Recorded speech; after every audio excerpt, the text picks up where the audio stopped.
Okay, already getting so much reaction to this story. Some frightening moments in a midtown neighborhood here in Toronto. This is all caught on a home security camera showing a car narrowly missing a woman with a baby stroller. No one was injured, but it is now raising concern about the increased traffic due to the crosstown construction. So have a look at this video.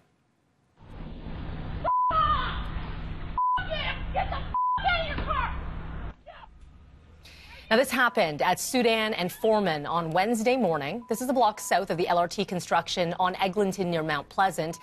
It sparked a confrontation with the woman yelling at the driver. The woman then, you can see, goes onto the hood of that car. A second car also drives around this stroller. There are a lot of questions about possibly running a stop sign, increased traffic, who had the right of way. Well, the area councillor, Jay Robinson, has now forwarded this video to police, has asked for more officers in this neighborhood. Residents there say there have been at least 2 other collisions at this intersection. Our Tammy Sutherland heading to the area this morning for reaction on this. One man stabbed early this morning, not far from here at Elm and Yonge. Police here called to the scene just after 2 this morning. A male victim taken to hospital with serious but non-life-threatening injuries. So far, police have not released any suspect information. No arrests have been made. We can tell you Elm has now reopened.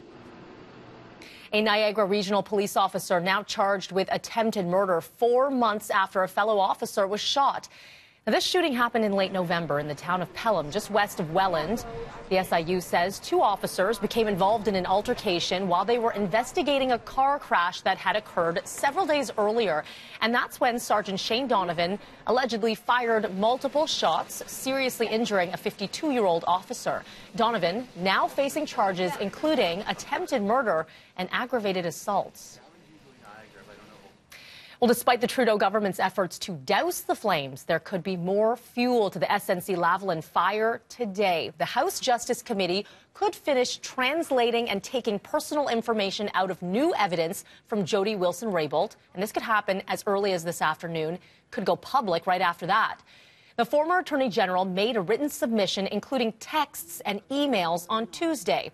Wilson-Raybould testified last month, accusing the Prime Minister's office of improperly pressuring her over the SNC case. Well, some devastating news for Windsor. Nearly 1,500 people at the Fiat Chrysler plant will be out of a job come the end of September. It is another massive layoff shocking the auto industry in this country. Fiat Chrysler getting rid of its 3rd shift, one that's been in place since 1993. Unifor President Jerry Diaz says that he has requested urgent meetings with the automaker.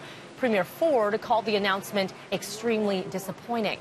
Oshawa hit back in November when GM announced they were closing the plant there, eliminating nearly 2,600 jobs at the end of the year.